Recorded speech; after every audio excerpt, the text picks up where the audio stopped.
이세리론에 대해서 말할 건데요. 이거는 평범한 한 사람의 생각입니다. 그 평범한 한 사람이 저 이세리고요. 그리고 이세리 이론이라고도 할 수 없을. 이론은 뭔가 좀, 되게 잘 연구를 했고, 좀 이게 의미가 있고, 이런 공인된 어떤 그런 이론인데, 저는 그렇지는 않고, 그냥 진짜 평범한 한 사람의 생각이다. 어, 물론 그 한 사람의 생각도 중요하죠. 중요하죠. 어떻게든 뭔가 형체화 해냈다는 거니까. 하지만 그래도 약간 하찮은 생각들이다. 그래서 론을 붙였어요. 뭐 논하거나 뭔가 내가 그냥 거기에 대해서 좀 뭐라 말해본 거잖아요. 그래서 이세리론이라고 이세리 이론 아니고 아주 하찮은 이세리론이다. 그래서 그거에 대해서 한번 말을 해볼까 합니다. 유튜버가 참 좋아요. 막 이런 자기 생각도 한번 표출해 볼 수 있고 넓게.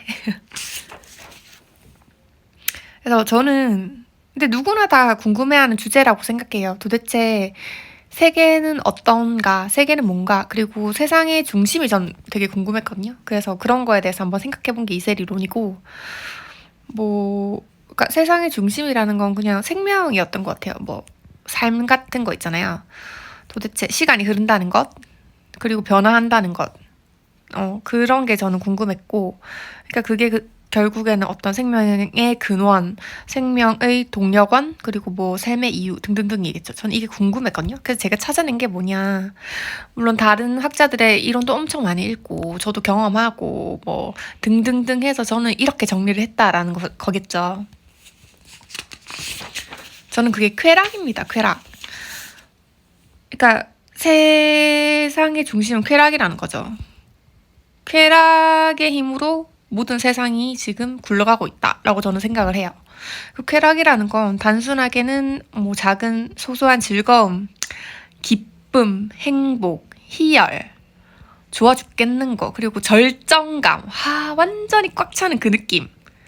전 그 모든 게 쾌락이라고 생각하거든요. 쾌락의 어떤 것과 관련되어 있는 것.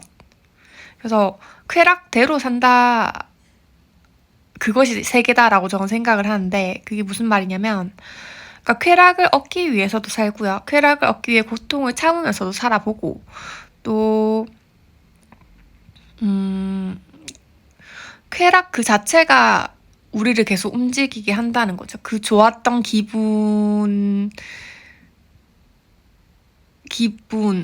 좋았던 그 기분이 우리를 살게 한다는 건데, 그걸 조금 더 제가 한번 설명드려 볼게요. 그러니까 쾌락을 위해서 사는 것, 쾌락을 위해서 고통을 참는 것, 쾌락을 쫓는 것, 그리고 쾌락을 너무 좋아하는 것보다 상위의 개념이란 걸 표현하고 싶어서 저는 쾌락대로 산다라고 표현했거든요. 그거에 대한 걸 조금 더 제가 설명을 해볼게요. 먼저 이 동방결절이란 단어를 한번 봐주셨으면 좋겠어요. 동방결절은 뭐냐면 저희가 심장이 지금 손목 딱 잡아보면 팡팡 맥박이 뛰잖아요. 그 맥박이 뛰는 게 이제 동방결절에서 전기 신호가, 그러니까 심장에 있거든요. 동방결절이. 그래서 거기서 전기 신호가 빵 만들어져가지고 심장의 근육에 쫙 전달돼요. 그럼 심장이 이제 펌핑을 하는 거죠. 심장이 펌핑을 하면 피가 빡 들어오고 나가면서 짜지잖아요. 짰다가 들어오고 이렇게 할 때 이제 그게 피가 혈관을 치는 압력이 이제 혈압이고 그 치는 그 리듬이 맥박인 거죠. 그래서 동방결절을 쾌락대로 산다라는 게 동방결절이 그렇게 심장을 움직이면서 우리가 숨을 쉬고 이런 육체적인 활동을 하게 해주는 그런 것과 비슷하다고 봤어요. 그런데 이거를 보시면, 그러니까 동방결절 이전에 전기 신호가 어떻게 생기는지는 아무도 몰라요. 만약에 이 기전을 알면 저희는 인공적인 심장을 만들어낼 수 있을 거예요. 근데 안 된다는 거죠. 그러니까 인공 심장은 없고 그 동방결절을 대신해서 그 전기 신호를 충격을 탁탁 줄 수 있는 그런 기계 정도는 개발이 돼 있거든요. 그걸 인공심장이라고 해서 쓰고 있는데 제가 영상이 그 어플이 이제 시간 제한이 있어가지고 다시 시작할게요.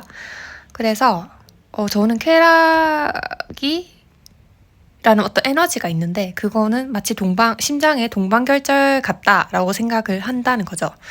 그래서 이거를 이렇게 보시면 동방결절의 이전, 이후, 그리고 뭐 언씬, 씬, 무의식, 의식, 비물질, 물질, 동질, 비동질 이렇게 나눠놨어요. 이게 어떤 얘기냐면 그러니까 요 부분 한번 보여주시면 좋겠어요. 무의식을 의식하는 순간이 있다라는 거예요.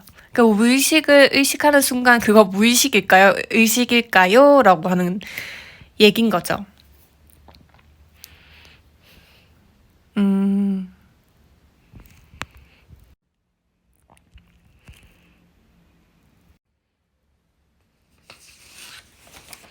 이제 이렇게 보시면 다시 쾌락의 얘기로 넘어와서 그래서 제가 말씀드리고 싶은 건 그 무의식과 의식 사이가 있는데 그래서 어떤 그런 경험은 굉장히 개인적인 경험이고 그 쾌락의 느낌과 이유나 그 쾌락의 구조라는 건 본인만 안다라는 거예요. 이거를 다른 남이 뭐 이해는 할 수 있어도 완벽히 일치되지 않는다.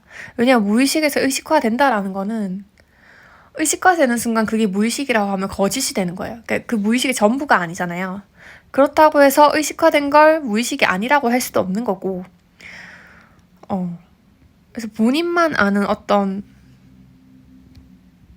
결코 본인밖에 알 수 없는 무엇이 있다라는 거죠. 그걸 남이 뭐라 한다고 파악할 수 있는 게 아니에요. 물론 우리가 그렇게 소통을 하겠지만 완벽히 일치하지 않는다는 거죠. 예를 들면 내가 아프다고 느끼는 거랑 내가 아파 이러면 상대도 아파 라고 소통을 할 수 있지만 상대방이 내가 느끼는 아픔을 진짜 똑같게 느낄 수는 절대 없는 거잖아요. 항상 그런 격차와 틈이 있다. 나와 상대한테도 틈이 있듯이 내가 생각하는 어떤 의식화되지 않은 무의식 속에 있는 그런 쾌락 에너지와 내가 의식하는 그 쾌락 사이에도 간극이 있다. 그래서 우리의 모든 것은 그 틈을 좀 더 좁혀보려고 애쓴 게 우리의 역사다라고 말해볼 수 있을 것 같고 또 한편으로 본인만 안다니 이렇게 해석할 수가 있는 거예요. 예를 들면 예수님은 굉장한 희생정신으로 돌아가신 분이고 우리가 그걸 엄청 기리는데요. 예수님 십자가에 못 박히실 때 그 우리 속담집에 이런 말 있잖아요. 10길 물속은 알아도 한 길 사람 속은 모른다라는 것처럼 이 사람이 어떤 생각을 하면서 희생하며 죽어가는지는 아무도 모른다는 거죠. 그리고 우리가 멋대로 예수님이 우리의 죄를 사하기 위해서 저렇게 죽어가셨다 라고 멋대로 판단하면 안 된다는 거죠. 그 쾌락은 본인만 알아요. 그리고 그걸 보고 즐기는 것도 우린 예수님이 그랬다라고 말은 하지만 그게 아니라 그렇게 말하면서 신도들이 자기 자신들이 즐기고 있다는 거죠. 좀 그런 식의 생각 방법에 대해서 저는 말을 하고 있어요. 그러니까 예수님이 돌아가시면서 막 신도들이나 성경에서 내려오듯이 그렇게 판에 박힌 듯이 돌아가시지 않았을 거란 거예요. 그렇지 않을까요? 가면서 너무 고통스러웠을 수도 있고 내가 틀렸나 의심했을 순간도 있을 거고 그래도 이왕 이래 된 거 그냥 이대로 죽자 모든 걸 내려놓자 했을 수도 있고 내가 이렇게 죽으면 상징성이 되어서 뭔가 후세의 이름이 남길지도 몰라 예측하면서 좋아하면서 죽었을 수도 있다라는 거예요. 그건 예수님 본인만 안다는 그런 의미에서 제가 본인만 안다라고 적은 거고 그래서 중요한 거는 사람의 어떤 가치는 그 사람이 누리는 쾌락의 정도로 결정이 난다고 생각이 들고 그 사람의 쾌락 구조가 그 사람의 수준이라고 저는 말을 하고 싶어요. 마지막으로. 그래서 우리가 쾌락을 다루는 방법을 크게 3가지로 나눠봤거든요. 그래서 첫 번째는 나를 채우는 쾌락이에요. 이거는 나는 온전히 보존하면서 세계는 자기 쾌락에 의해서 멋대로 해버리는 그런 아이 같은 쾌락인 거예요. 그러니까 엄마의 사랑이 희생으로 와서 감사하게 여기는 게 아니라 당연하게 내 것인 것처럼 착각해서 받는 그런 아이와 같은 쾌락이죠. 그러니까 나를 채우는 데만 온통 집중돼 있어요. 나를 채우기 위해서 엄마가 하는 희생 같은 거는 쌩 까버리는 거죠. 생각도 하지 않는 그런 유기물 같은 삶. 소비만 하는 유기물 같은 삶. 전 그게 99%의 사람이라고 생각을 하고요. 또 끊겼네요. 다시 갈게요. 그러니까 자기 자신의 쾌락을 채우기 위해서 세계를 소비만 하는 그런 사람은 진짜 그냥 99%인 거죠. 근데 모든 사람이 그렇게 사는 과정을 겪습니다. 그럼 여기 0.1%의 사람은 어떤 사람일까요? 이런 사람들은, 내가 세계를 소모해서 쾌락을 얻는 것이 좀 동물적이고, 야만적이고,